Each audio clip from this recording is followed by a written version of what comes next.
Hola, bueno, yo quería hacer mi aporte en forma de vídeo de YouTube comentando un texto que es difícil de encontrar, sobre todo ahora que no podemos ir a bibliotecas, pero que me parece muy válido para aparecer aquí junto a las viñetas, junto a las películas, etcétera. Además creo que puede meter un poco de variedad porque, como algunos de vosotros esperaréis, estoy barriendo para mi campo otra vez y estoy hablando de un texto bizantino del siglo XI.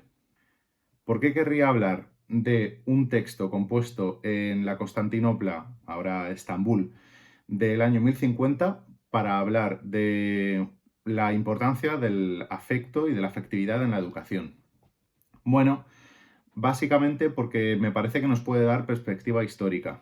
A esto me refiero cuando estaba viendo en el tema uno la evolución histórica que se hace de la educación y tal. Obviamente hay que resumir, hay que sintetizar, pero me parece que muchas veces podemos sintetizar a veces el pasado como algo indeseable para poder hablar de los logros del presente. Es decir, cuando alguien, por ejemplo, muy enfocado en la historia contemporánea, habla de los avances de la educación o de la igualdad o de la democracia en la edad moderna y contemporánea, pues va a intentar, a veces sin darse cuenta, de crear una edad oscura anterior de la que se ha salido. Y bueno, las cosas, como siempre, no son tan sencillas. Entonces quería traer este texto como ejemplo de los matices que podemos meter.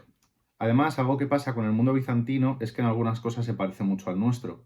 Es un mundo en el que la cultura, sobre todo de élites, tiene mucho que ver con el legado clásico de Grecia y Roma y además tiene mucho que ver con la religión cristiana.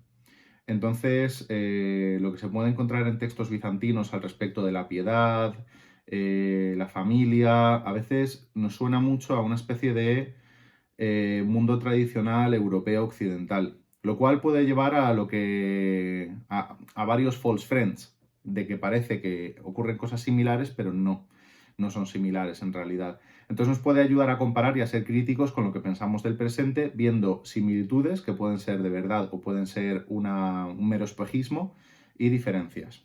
Bueno, os hablo un poco del autor. Miguel Pselo vivió en el siglo XI, nació en torno al año 1020, murió en torno al año 1080, o sea, tuvo una vida larga. Nació en lo que podría considerarse clase media, ¿vale? Sé que este concepto es muy moderno, pero es una persona que venía de una familia que no tenía un linaje, pero tampoco venía de una familia que se dedicara al campo, al trabajo, que tuviera que estar todo el rato eh, sudando, básicamente. Tenían una pequeña casa con algunos criados, siervos y tal. Estaban acomodados en la capital, Constantinopla, que además era un mundo muy urbano que se parecía a la Roma antigua. La capital llegó a tener medio millón de habitantes, o sea, funcionaba muy diferente a cómo podría haber funcionado la vida en el campo. Bueno, pues este personaje, que nace en una familia acomodada, digamos, llega a ser un escritor la leche. Y le nombra, llega a meterse en la corte bizantina y el emperador le impone el título de cónsul de los filósofos, que era algo así como el responsable supremo en la capital del imperio sobre los estudios de filosofía. Bueno, pues este personaje escribió un encomio, que es un panegírico, un texto de alabanza. Bueno, escribió muchísimos textos panegíricos para el emperador, para gente que le pagaba, etcétera. Son textos muy formulaicos, pero también lo haces a veces para amigos, para devolver un favor, como un regalo. Envías un texto diciendo lo maravillosa que es una persona con un lenguaje muy florido y eso es un regalo. Escribió uno para su madre. Escribió uno para su madre que había fallecido además hacía poco tiempo y en este texto habla de la importancia que su madre ha tenido no solo en su vida, pues como niño, como bebé, sino también en su educación. Es un texto poco común porque tenemos a esta persona que no viene de una familia noble escribiendo sobre cómo su familia consiguió que llegara a donde está, que es un puesto privilegiado, cónsul de los filósofos. Y me parecería importante sacar una serie de puntos de este escrito. Del encomio quiero sacar dos elementos. El primero es que Pselo habla de cómo su madre fue la que se dio cuenta de las capacidades que tenía el muchacho desde muy joven, habla desde los 5 años, y le metió en el estudio de las letras. Una opción que te podía salir muy bien si acababas trabajando de secretario para la oficina imperial, taca, taca, ta, o te hacía juez o abogado, cosas así, pero no era la opción más común y no era la que iba a reportar un beneficio más directo a la familia. O sea, no es como si lo hubiera metido en Derecho y ADE y ahí va. O sea, las letras era una opción arriesgada, pero la madre, dice Pselo, se dio cuenta de que a su hijo le interesaba mucho estudiar. Decía Pselo en el encomio que para él estudiar las letras, los poemas de Homero, aprendérselos de memoria, discutirlos con su profesor, recitarlos con pequeños cambios y tal, todos estos ejercicios para él eran como un juego y quería estar con su profesor, el tutor que le había nombrado a la familia, todo el rato. Y cuando llega el momento de que ya ha cumplido una edad y puede aprender otro oficio o puede dejar las letras para dedicarse a algo más profesional, estamos hablando pues ya no son 5 años, pero todavía creo que no habrá llegado a los 10 años, la madre es cuando insiste en que siga estudiando las letras. Y además dice Pselo que la madre lo defendía no solo explicando que su hijo, a su hijo se le daba bien y era lo que quería hacer, sino que además había tenido una visión en la que había entrado la madre en la casa del saber y el conocimiento o la filosofía en persona. Había reunido a los sabios en esa morada y les había dicho que el hijo de esta señora iba a ser muy virtuoso en esto, etcétera, etcétera. Era una profecía. Así que la madre defendía de esa manera que el hijo tenía que dedicarse a las letras sí o sí. Insistió y finalmente salió bien.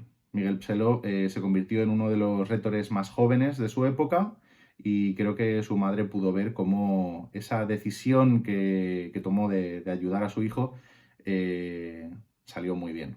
Y luego el segundo elemento interesante es en el que Pselo describe la actitud de su madre.